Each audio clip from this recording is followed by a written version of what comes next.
Hello, hello. Yes, we are back. Yes, it is a surprise, and yes, we are going to be only here for half an hour. So let's get into it. How are you, George? I'm good, mate. I'm good. I'm excited. I'm excited to talk about kind of the season, a little Q&A, a little casual chat with the boys, essentially. So I'm excited to get back into it and also to kind of discuss what's been going on. I think like the transfer market is gonna pick up very, very soon. Like Yeah, I feel like there's been a lull in the past, I don't know, I'd say 2.5 to 3 weeks, and I feel as though there's gonna be a lot of stuff to fall in terms of the Mbappe situation of it all, in terms of, the Vlahovic transfer swap with Lukaku, in terms of even Dembele to PSG. Like there's a lot of dominoes that have mm, kind of broken through and are about to fall. And I think we've got what, a month left of the channel, so to speak. So yeah, it's gonna be interesting. yeah. Chris is not here today, but we will. He will be happy that he's wanted. So I'll pass on the message. It'll just be me and George today. We're going to be speaking for here for about half an hour. But I think the only place to start is this rare situation because I think a lot of people have kind of misconstrued the implications of it, as in, obviously Ramsdale is gone from into he's been sent to the shadow realm. Let's put it that way. Um, when it's just basically a case where we want to keep the levels and the style of play and the principles of play for 60 games, and I think we didn't have that last season. What's your thoughts on it? Because I've made my thoughts pretty clear on Twitter about it. Well, I think, look, this is, I have to admit that the feasibility of these minutes is something that I struggle with, especially long term. I think in the short term, I don't mind. I think if we want to go far in the Champions League into the domestic competitions, I would kind of imagine that there's roughly 5,500 minutes to spare Mm, in general, right? And look, these are two keepers that are good enough to start. I have no qualms about that. Like they can start full 38 game seasons for their clubs. They're arguably top five goalkeepers in the league last season, right? Both of them. So we're not mm. talking about keepers that are of a poor quality. So there is, I see the people that are confused about how feasibly we can get this done. But again, then I look at it and I'm kind of like, isn't this kind of almost the most surface level discussion that Yeah. they're going to be having by pursuing and having a keeper come over at this point in time? So I feel like I understand it, but at the same time, I'm kind of like, well, at the same token, I'm sure that this is something that they've talked about. One thing that I love is that it's a synergy complement to Ramsdale's distribution. So what I mean by that is like Turner being more of the shot stopping profile is something that I always Mm. struggled with. Like I originally wanted Sam Johnson as the backup goalkeeper Yeah, I because remember of the actually. idea. That was something you wanted. Yeah. Yeah, and it was because I wanted this idea of this distribution to be kind of maintained, right? Now, that's with Raya, you get a huge improvement in that. I think they're very different keepers, though. I must say, like, let's talk about the Mm. positive and then the cons. Like for me, the positive in Raya's distribution is in his long passing. He's got a phenomenal side foot technique that makes him probably one of the best long passers in the world. Not just I think in the league, but I think maybe Ederson and Onana are really only two keepers that could maybe rival his long passing consistency. He actually, though, does struggle with short passes, and the irony of this all is that even though that Ramsdale gets critiqued for some of his long passing, the clip balls wide are something that both he and Ramsdale share as very strong points. I think Ray is better; he's more consistent at it, but still, it's a strong part of Ramsdale's game. But that short passing into midfield is actually something that Raya struggles with, ironically. And when he is pressed, he is somebody that can make poor decisions. There's times that, despite the statistics bearing that I think he's got probably number one for shots outside the box, he is somebody that still can have kind of blunders from outside the box. And he is somebody, in my opinion, that he is a very aggressive keeper claiming crosses, which is why he's really ranks high in goalkeeping statistics for crosses claimed. But he can be outdueled at points there, and there are times mentally where I struggle with him on the big stage. Namely, you look at kind of the promotion game with Brentford. He didn't have a good game Yeah. at all, and so the cons though is that Ramsdale actually has all of those benefits. I do think that Ramsdale's got excellent short passing. I think the struggle that I've got with Aaron is actually long passing. His consistency's not great there. Rhea covers that weakness. Mentally, where Rhea may be weak in certain strong atmospheres, Aaron is extremely strong. And in terms of like general shot stopping and sweeping, I think Rhea has probably somebody that is got excellent receiving. But I think in terms of a sweeping and 1v1 ability, I think Mm. Ramsdale is a little bit better Much at better. that. So Yeah. In terms of the total package, I think that Ramsdale offers, more as a total goalkeeper, but Raya offers a really unique ability in the long passing that, say we were to face a Brighton or a City, you could see Raya potentially being preferred over Ramsdale because of that ability to go long consistently and hit or wide outlets, especially when you start to look at the Kai Havertz aerial ability of it all, especially Hmm. the wide outlets with Martinelli to Saka, and understanding that if you're meeting a really high pressing team and you want to go over the press consistently, you might want somebody that is able to do that. So I think from an Arsenal perspective and selfishly, it makes us have elite goalkeeping depth, probably among the best in the world. I just Yeah. struggle from a Raya perspective in terms of wanting to come to do that. And look, there are reasons, right? Like him coming to Arsenal would raise his international profile. He's competing for a spot in the Spanish national team. It would do all those things. It does. The It's relationship with just Canna as well. I think that's a massive point as Inaki well. Kanna, his best mate, they Yeah. share the same agent. And look, lastly, the last thing I'll say on it is I think just in general, I haven't seen a historical precedent for these things lasting longer than 2 years. That's the No. only thing I struggle with. So you look at Casillas and Lopez, you look at Claudio Bravo and Ter Stegen, you look at Courtois and Czech. Yeah. There was like a 2 year limit, but mate, I'm not sure about you, but Even the Ospina situation. Do you remember? yeah, yeah, of Yeah. course. Even us being like there was times like there Mm. are moments where it can happen, but I also don't get this idea from fans. Why can't we buy signings for the short term? Like everybody Yeah. has a very long term mindset, and I get it. It's because we were poor and we were on a rebuild. But right now, we're competing for titles, and there might be a shift in the fans' perspective that we need to get accustomed to just understanding that fans might be here for the short term, and that's okay. Yeah. That doesn't mean it's a bad thing. And personally, say Ramsdale loses his spot to David Raya. In my opinion, it's a win-win. You get a better keeper, Yeah. pessimistically. Say he doesn't, and we just get Raya. You've got elite depth at this point that you can Mm. still sell on because we have a market opportunity with him in his last year. He won't be sold for value. So then you sell him later on, and he's only on 25K a week, mate. Even if you Mm. triple his wages, he's on the same wages as Cedric. Yeah. So, can we I don't think that there's a financial risk in keeping a David Raya longer. So again, for me, it's a win-win situation. I think it's ruthless. That's the one thing I will say. Mm. And maybe people are struggling with the fact, why is this a priority now? I will say though, I've mentioned in group chats, Matt Turner was always leaving the next 12 months. Why? Mm. Because he wanted a spot for the US national team.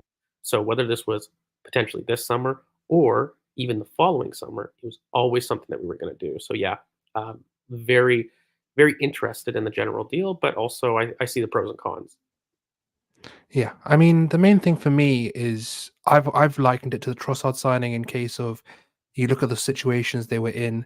One was both of them were on the outskirts of their squad, running down their contracts, trying to get out a move to a top six club, wanting to raise their profile in terms of their international profile. Um, Both of them wanted to compete for trophies at the highest level. I think that's the main thing. And what Trossard gives you is the ability to know you can turn to the bench. You can actually turn to the bench in situations. You can start him. I think it's not even about. I think as a fan base, we need to get accustomed to realizing that there are not 11 places in a team. There's 18 and maybe even 20. If you look at City, there's about 17, I think 18 squads, and they've squad spots, and they've kind of refined it over years to get into a place where they're constantly overturning and constantly trying to revolutionize their squad, getting it better and better, while keeping the level at the same height in terms of quality. Whereas now we're just starting to enter that. We now have an 11 that's pretty solid. Now we're looking to get I would say 12 to 18 solid. And I think if you look at it, I mean, I did it. I've looked at it myself in terms of trying to find uh, where the gaps are. So like I'll pull this up because it's quite interesting. So say something like this, like even if you have Eddie instead of Balogun because Balogun may be leaving, like you have 22 there. And I haven't included Eddie in this. I haven't included, for example, Jorginho. Jorginho in this. So that's the two. And you look at that squad there, and genuinely, I don't see a lot of gaps. Like maybe you could say, do you trust Reese on the right? I prefer him on the left, and then Trossard inside. Maybe you get another right-sided forward. Maybe you want to go if you're having Havertz. Maybe you want a big, tall striker for him to have as a backboard, which we've said constantly on the channel about having a backboard to really platform himself and make the runs in behind. Maybe you'd want to do that. but apart from that, like that back line is very solid. The midfield is getting there. So yeah, I think we're getting to a point where the depth of the squad is getting to a point where you're now competing for spots on the bench, not competing for spots in the 11. And that's something we've wanted at the club for a while. Well, I mean, I think it's less about this, about turning to the bench for a goalkeeper sub, but I think it's Mm, about understanding that there's horses for courses and specific tactics and opposition that you would use this type of goalkeeper for.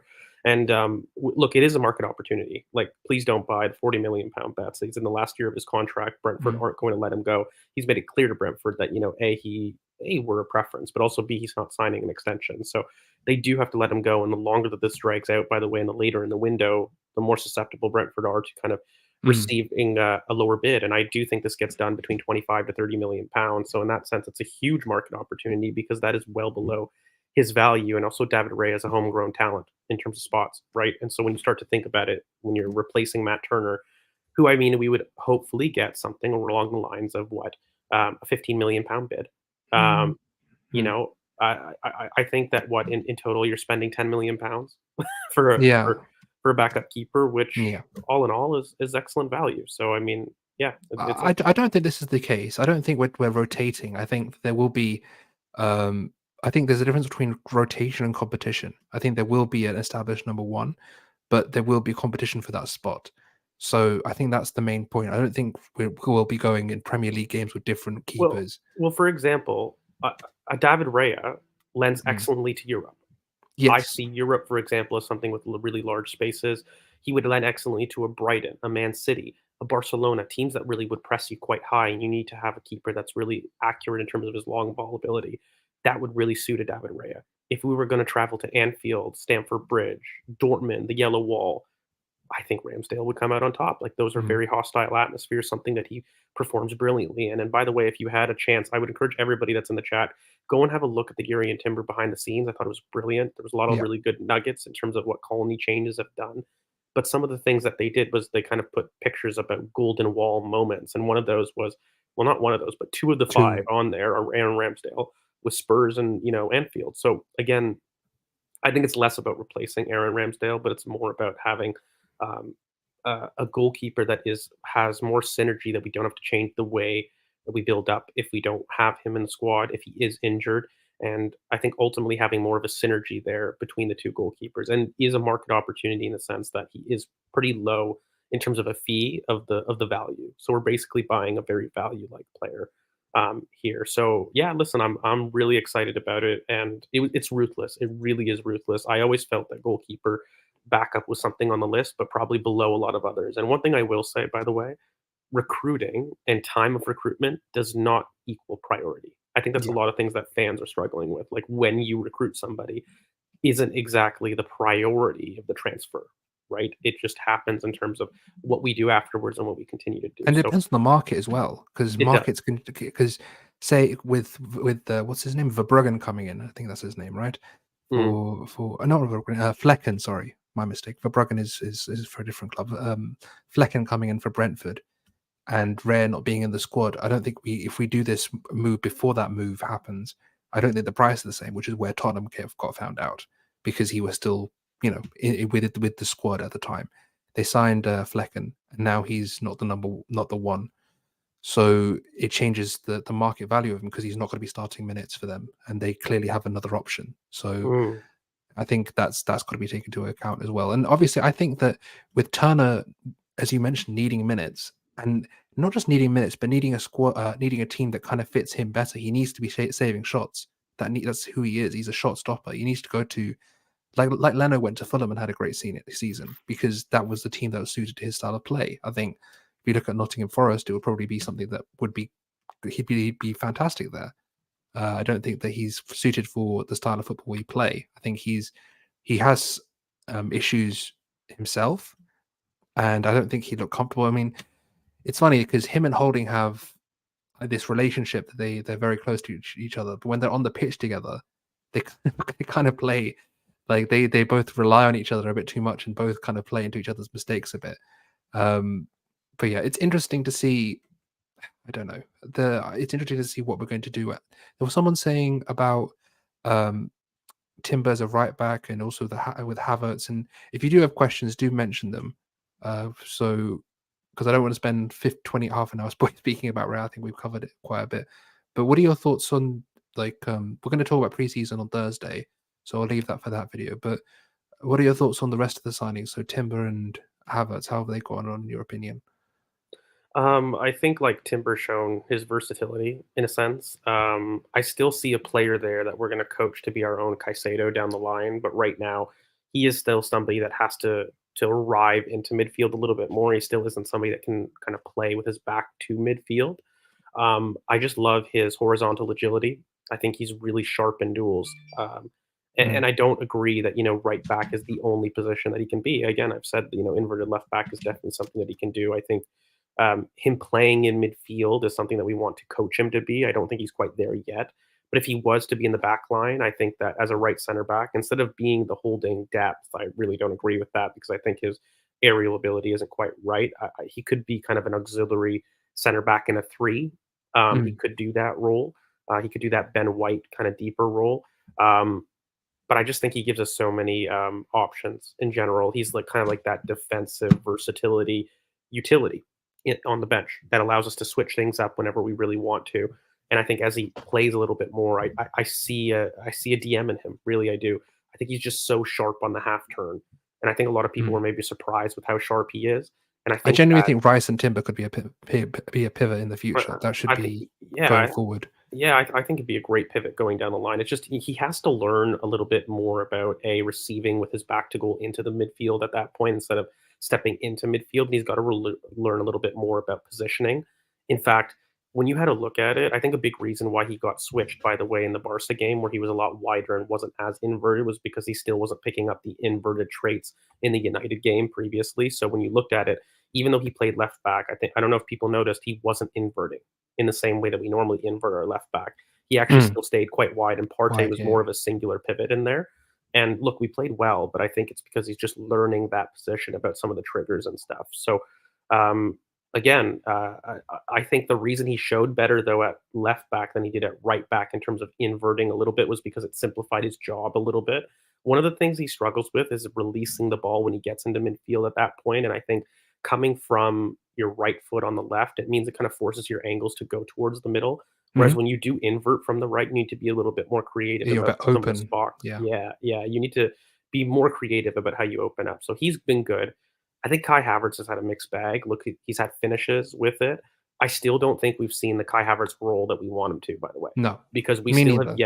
we still have yet to have an 11 that was with Rice and Partey. We Partey. still Yeah. so for me, when we see that, I think we're going to see the rules change a little bit slightly. Do Um, you one thing I did wanna yeah. ask you is, do you see Rice and Partey be a DM inverted right back combination, or do you see it as 2 as a pivot with another right back as a in a 4? Um, I mean, right back's a little bit loose. Ideally, I've always felt that Rice and Partey would kind of exist in terms of the two inside there. That could Mhm. come as like how we've seen Timber used, by the way. Rice Mm. could come inside a little bit more, and you could Yeah. have Gabrielle defend a little bit deeper, right? Like, and the thing is, I've always seen White as a non-negotiable. He starts, so if you do have a Partey and a Declan Rice pivot, it kind of gives you the ability to play 2-2-6, and it allows Rice to really overlap quite a lot. Sorry, not Rice, but Ben White to overlap quite a lot, and so you can Mhm. then have this like defensive box of Rice, Partey, Gabriel Saliba, Yep. right? That's something that I can really see happening quite a lot. In terms of whether or not it's like a pivot or whether or not it's, I still say the box midfield is the best way to have everybody fit in here, especially if you're telling me that Havertz must play.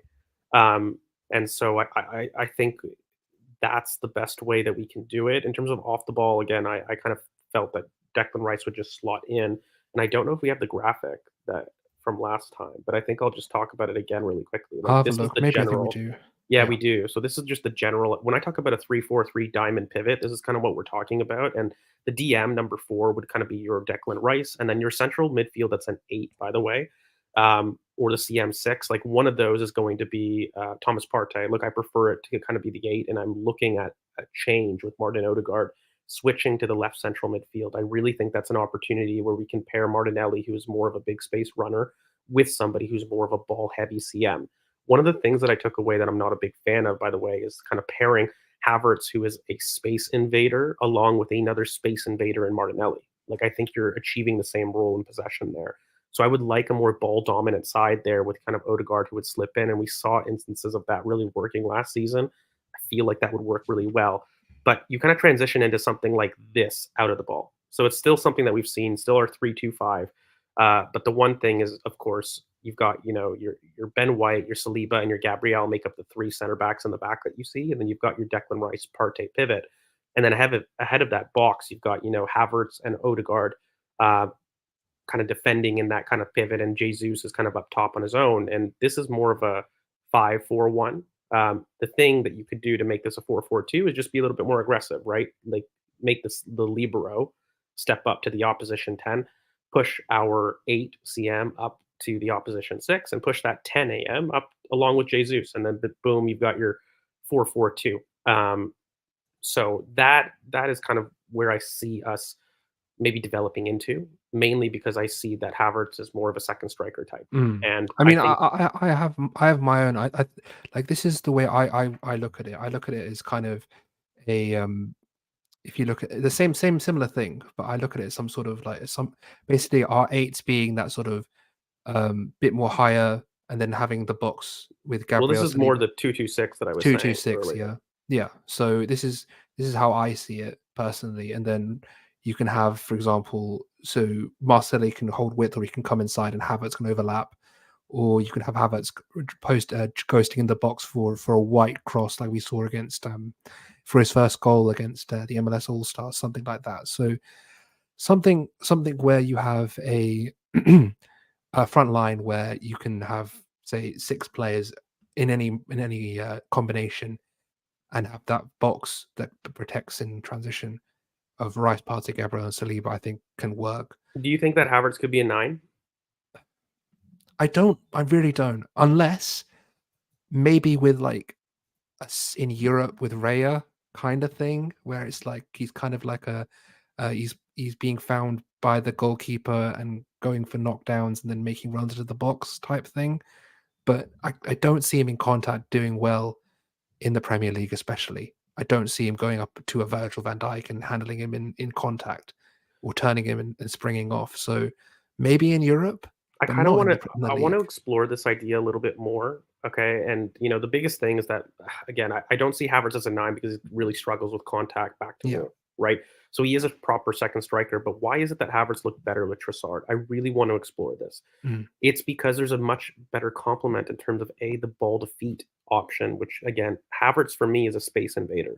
You need to pair him alongside on the left hand side with somebody that can do a little bit more of the build up responsibilities, and that's why Trossard looked better with Havertz in terms of that, right? So when when you have a think about how do we fit these guys, if I add Martinelli to that side, becomes a little bit worse. But when Mm. I added Trossard, it was better. Why though? And that I think is the next step that we need to think about as a squad in terms of pairing our wingers and our central midfielder complements to really to do that well. I look at Bukayo Saka, he's a ball to feet winger. Who do we pair on there? I think a space invader, Emil Smith Rowe, a Kai Yeah. Havertz. Those guys would work chemistry wise a lot better than if you were to go to the left where we have a Martinelli who's a lot more somebody that likes The to big space prefer runner. Yeah. yeah, the big space runner. You need to pair him with a ball dominant, central midfielder on that same side. And look, again, an outside shout like Rice can perform the role. I don't think that he's best there, but again, you're pairing him with like a ball dominant side player there. You're not There's a pairing it reason why with Martinelli and Trossard work well, because you have a runner and a ball touch dominant yeah. central midfielder. So if you're going to put Havertz on that side, I would genuinely say you need to have a winger that's like, even Emil left wing would work better. You know what I mean, with Havertz, because it gives him space to run, because Emil will take the touches inside, and he can make his underlaps or his overlaps on that left hand side. But And that's exactly what we're talking about here. yeah. You just swap again, the roles are the same. You just Mm. swap the sides that they're operating in. And I mean, I hear the idea that it's starving his angles, but again, the one thing is that it forces him to be a lot more direct. And I think that's the one thing that Martin kind of struggles with at times in terms of the release. And one thing that we're going to see later on is the fact that Martin is going to be moved deeper generally. And and I just don't see a use for that when you've got the same side as Thomas Partey, as Ben White, as these players that are deep already. Saliba, like we've got a very ball dominant side on the right. So putting him deep doesn't make sense to me because I think there's more of a need for somebody that's more accomplished ball side on the left. So that's something that we can definitely talk about. But maybe you want to end on something in terms of who do you feel is like the most likely to leave the starting 11? The Shockingly, from starting 11, there's a yeah. shock.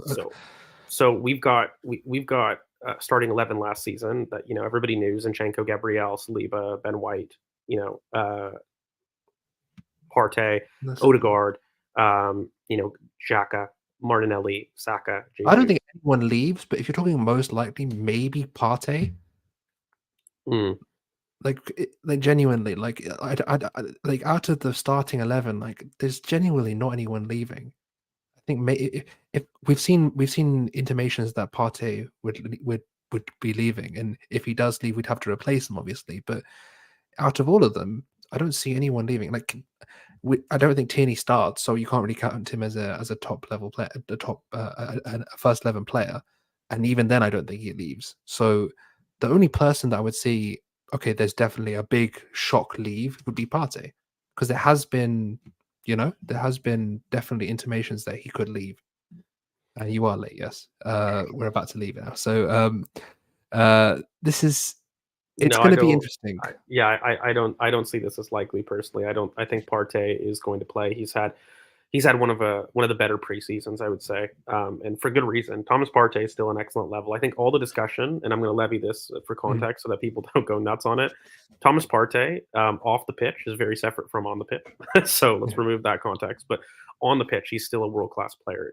Just the problem is his availability concerns there, and then Mm. um, in terms of I think who's the biggest I one think that's going to be intensity over leaving. 38 games is the main thing for me. I think, can he maintain the same level for 38 games? If he can do that, then there's no reason he doesn't start. Well, I mean, look, like there's no you can't beat around the bush. He hasn't, but I No, don't see a reason why he couldn't.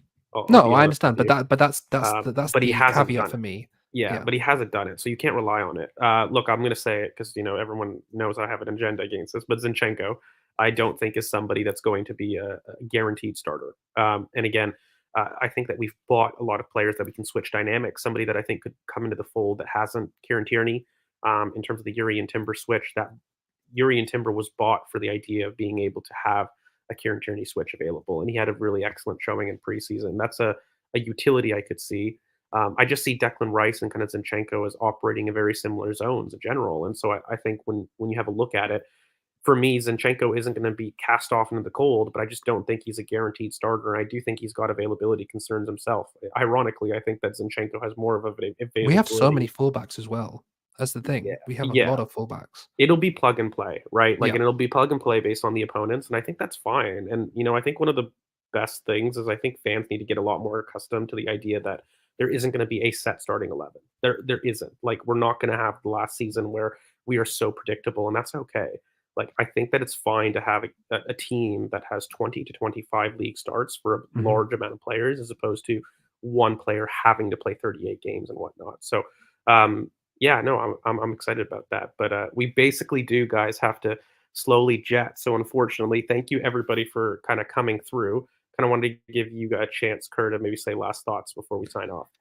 Yeah, I mean, look, well, we're going to talk on Thursday as well, so do tune in, and it'll probably be a longer one as well. So I know a lot of people have come late. I've seen you in the comments, so you can tune in for the longer one and do watch it back. Do share the videos. But yeah, looking forward to the season. I'm going tomorrow. It'll be fun. So that should be an interesting game. And then Sunday, I will also be going. So again, more fun. We'll do a lot of chat about it as well, and things are going to start, coming up now. We're getting back into the season, so it'll be interesting to talk about the squad mechanics and how we perform on the what do you call it, on the Emirates Cup, and what we're going to do against Man City, because we've got to start thinking about how do we beat Man City this season. That's going to be the major thing. We need to. I think that's the major taboo we need to break. We were very good last season getting past teams that we weren't very good against, such as like Crystal Palace. We we broke that voodoo of not being able to win away for a while. So yeah, I'm looking forward to hopefully trying to start the season off right, and then we can get back into the swing of things quite quickly. Yeah, absolutely. So, guys, thank you so much for everybody for tuning in. Before you guys go, if you guys could drop a like on the video, it'd really help the channel. Of course, hit the bell for notifications. Again, we will be back very soon this week, so keep your notifications on. So don't worry, we're going to be coming back with some more content. So really appreciate everybody in the comments for tuning in. Sorry, it was a little bit of a short one. We hope you guys enjoyed the little discussion, and we'll come back with more content soon. So thank you very much. Hope everybody has a really good rest of the night, and we'll catch you guys soon this week. Peace, everybody. Bye.